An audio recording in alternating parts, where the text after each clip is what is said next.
her opponent. Greetings, Gravel fans. Mike Quackenbush here at Commentation Station inside the Wrestle Factory here in Philly. Streaming live right now on CHIKARAtopia.com. Opening round action here at the second annual Johnny Kidd Invitational, a tournament to shine a light on technical wrestling, all done in the name of an underappreciated living legend, Johnny Kidd. His way into the ring. He is the venomous and vile serpent from the Nile, master of snake style, Ophidian.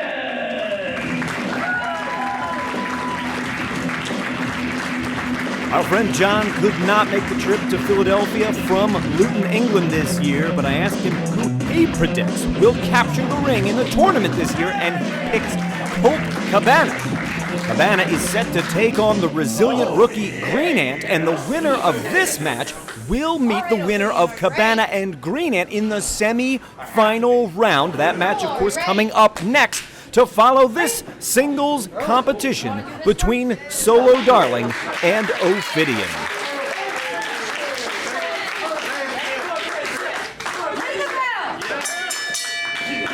Whoa, fast on the bell. Solo Darling is looking for her trademark hold, the sharp stinger, not wanting to waste any time, but Ophidian has been preparing for weeks for this match and is not going to be caught sleeping. Ophidian now looking for his signature move, the Cobra Clutch Death Grip. But Solo has been developing her counter wrestling game all season long here at CHIKARA. She counters, horseshoes the kneecap, takes him right down to the mat. Once again, looking to build that sharp stinger. This submission hold affects the legs and lower back. It is a hybrid Texas cloverleaf sharpshooter. Look at Ophidian just wiggling right around. He's got a type of prawn hold. Can he hold the shoulders down? Betsy Ross says only a count of one on that one. Both of these wrestlers, of course, known for their submission hold, sharp stinger, and Cobra Clutch. Here's where their games are a little bit different. Ophidian, known for his incredible, almost superhuman-like body control. Solo Darling, known for her power moves. Take a look right now as Ophidian uses the Gory Special, the trademark hold of Gory Guerrero, the patriarch of the legendary Guerrero family. Great-looking counter there. Talked about Solo Darling's counter wrestling a moment ago, and there you saw it. She came out with a cross-hook arm drag and is once again going right back to the legs. But in my opinion, she may need to do a little more to wear Ophidian down. And that's exactly what this hold will do. She stepped through into a figure 7. Ophidian, all he has to do is carry that pressure forward. He can take Solo right off of a vertical base, as you saw. Great counter wrestling on display in this opening round contest of the second annual Johnny Kidd Invitational. Stretching Solo Darling out there with a double palanca. Interesting bit of intersection here. The double palanca used by Mascara Magica. One of the Mascara Magicas was Eddie Guerrero, a son of Gory Guerrero. But it looks like he's using that in furtherance of that Cobra Clutch Death Grip. That's a half Nelson, half Japanese stranglehold, and you've got to have both those pieces assembled, or you don't have a Cobra Clutch. Nobody knows that better than the master of snake style, Ophidian the Cobra. Double wrist clutch drag took him down. He's trapped in the corner right now as Ophidian, and once again going on the defensive here. He's got to come up with a counter for the sharp stinger. Solo Darling relentless in her attempts to apply her killer submission hold. Deep, deep hook here. She's got to be able to keep her hands clasped. Up and around she goes, out the back door. Little bit of separation, attacking the leg. Series of strikes to the left. And now, axe kick in the back. Great combination offense from Solo Darling. Steps right over the top. Barrel roll. Shoulders are exposed. Betsy Ross counts 1, 2, and only 2. Ophidian's not going to be caught with his shoulders down on the mat. Not a long-time veteran of the mat wars like Ophidian. 12-plus years professional experience. And that does give him a couple years over Solo Darling. Pinching the trapezius, flying corkscrew enziguri, found the mark, and beautiful execution on the part of the master of snake style. Great precision. When I talk about superhuman body control, it's moves like that I am referencing. Knife edge chop, found the mark. Stinging blow from Ophidian as he looks to send Solo Darling for the ride. She puts the brakes on in that corner. Back kick from Solo from the middle strand. She hooks him, dives out into a Candy Crush Bulldog, introducing the face of Ophidian to the mat. Shoulders are down, but Ophidian's already slithering right out of that hold and turning it into the Cobra Clutch. You can see that half stranglehold, but he does not have the half Nelson, and you can tell because you can see the palm of his left hand. Once he gets that up around the back of the collar, he's got it locked, and Solo Darling wants to avoid that at all costs. One more time, she counters, trying to pipe wrench him if she can. Ophidian's not going to stick around long enough to find out how that ends. Wow, what great dexterity underneath the high kick. She's got her pump handle all hooked up. Pump, handle, slam. Quick into the cover she goes. Shoulders down, only down for 2. Solo turns to see the referee's count. It was, in fact, 2. Nobody had a better seat to make the call than Betsy Ross. Here's the sharp stinger. She's turning it over. She's got this all the way on now, and Ophidian was quick to the ropes, looking for a reprieve from that very painful submission hold. Now sliding to the outside of the ring underneath the bottom strand. Ophidian looking to trigger a little bit of a timeout for himself. Solo's not going to let him rest. She wanted that bee sting, flying hip attack. Gets dragged out to the apron. This is dangerous territory. Oh, one more time. She's trying to pipe wrench him. Oh, boy. This is really risky business out there. If Ophidian ends up going to the floor, well, I don't know that we're going to see that. He's managed to fight his way out of that predicament. Now hooks Solo Darling up. Can he take Solo for the ride? Just muscling her up. Fisherman Buster on the apron of the ring. Head and neck came down very, very hard on the apron of the ring, right out there where the steel framework is. And if Solo Darling is able to recover from this, she has probably sustained such... Oh! Divorce cord down to the floor. He dragged her off the apron, shoulder first. Employing some really uncharacteristically brutal tactics here from Ophidian, a guy who looked to lose quite a lot. Last season, we saw his entire identity usurped by the Whisper. He said he could be a superior Ophidian. And some of Ophidian's secrets being exposed led to the implosion of the Furies, for lack of a better expression, a team that he shared with Solo Darling. Ophidian now has that Cobra Clutch death grip, immobilizing body scissor, great looking submission predicament here as referee Betsy Ross checks in on Solo Darling. Has this firmly applied. Great application here. Just a textbook application as Solo finds her way to the ropes, and not a second too late.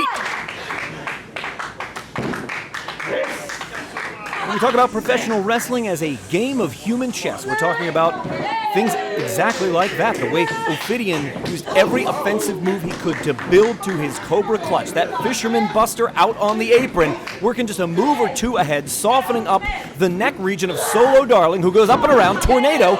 She could not get her suplex. That damaged shoulder, it's just too hurt. You gotta work 2 or 3 steps ahead, especially in a tournament like the Johnny Kidd Invitational, where everyone is out there trying to strut their scientific wrestling prowess. Keep your eye on the Master of Snakes style, showing off his balance. High impact double knees, found the mark. Solo Darling might be on Dream Street. All the way to the top strand goes Ophidian. Solo Darling in a world of hurt. No, too much distance on that flying knee attack. He may have jammed his right knee into the mat, and that is bad news for Ophidian because it is the knees most affected by the sharp stinger.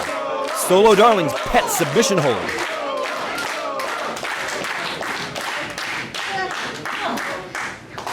Looking to build that sharp stinger one more time. Earlier, as soon as she turned it over, Ophidian able to get to the ropes. Will he be able to make it to the ropes? She's put him really in the center of the ring. Great positioning here. It's just going to be a matter of whether or not she can hold it. She couldn't. That left arm, it gave out almost immediately. The work Ophidian has done not only favors his submission hold, the Cobra Clutch, but it also neutralizes the submission hold of Solo Darling if she can't hold the sharp stinger on long enough for it to do its damage. Solo up on the middle strand, maybe looking for a victory roll out of the corner. She's going to have to change directions. They're going to end up in the turnbuckle, bending back. Oh! Reverse Frankensteiner. Just put him on top of his skull. Now it's Ophidian's turn to inhabit Dream Street. He looks like he's out. Great looking suplex, head and neck only from Solo Darling, a display of both power and leverage. You saw how low she had to sink her heels. Pop up, powerbomb, finds the mark. Shoulders are down for 2. Only a count of 2. Solo's got to continue to pour it on while she's got the advantage. Starting to finally hit her offensive stride here. One more time, looking for the sharp stinger. She's not even able to clutch it. You can see her left arm just in a world of pain. Cuts behind the tricep, does Ophidian. That might be all he needs to do is punish that left arm. Looking for an overhook. Now, in and of itself, if he could clasp his hands, he's got a submission. Or, as you can see right here, he could turn around, could get to a backslide, the Cangrejo Inverso, or stand right up into that gory special one more time. This is where they began moments ago in the gory special. Is it where it will end? Submission predicament. Sinking really deep into the hold, testing the flexibility of Solo Darling. Now starting to tip, shoulder blades exposed. Solo crunching right up. She will not leave her shoulders on the mat. Great display of strength, but how long can she stay in this position? Ophidian up, Solo's down, sunset flip, no, over the top. Thought she wanted a folding press, she doesn't. She wants the sharp stinger. Thought better of it. I don't think she could hold it, quite honestly. Inside cradle, does he have enough of it? I don't know that he does. Couldn't hold her down. Really needed that other leg to come up and grapevine the far leg to fully execute the small package. And now Solo trying one more time. Oh, Ophidian ready with a counter. I don't think he could put the pressure on his leg. Did you see him limping? Pop-up powerbomb one more time. Thinking about that sharp stinger, I think Solo needs to change strategies here. She's gone to the well one time too many with this hold. It is just too taxing on the damaged left arm of Solo to hold this for any length of time. And you do need to hold it, even against someone with a damaged and injured right knee. Solo gamely fighting for her pet hold, and once again, second time in the match, Ophidian able to cause the break of the sharp stinger by reaching out for the bottom strand. In a match like this, the defense of each wrestler is every bit as important as the offense. And you've seen counter wrestling at the core of this match, literally since the opening movement where Solo tried that sharp stinger. Oh, cracked the locked elbow joint on the left arm of Solo Darling. Came flying in with a kick. Breaking him down one more time. Great evasion on the part of Ophidian. Oh, he caught that leg as it was coming over the top. Sweeps her out. Thought he wanted an ankle lock. He's thinking about something else. Oh, maybe he's going to make the sharp stinger. Is he going to put Solo in her own hold? What a humiliating defeat. Solo twisting all the way around. That rapid rotation freed her from it. If anybody should know a way out of the sharp stinger, it's Solo Darling.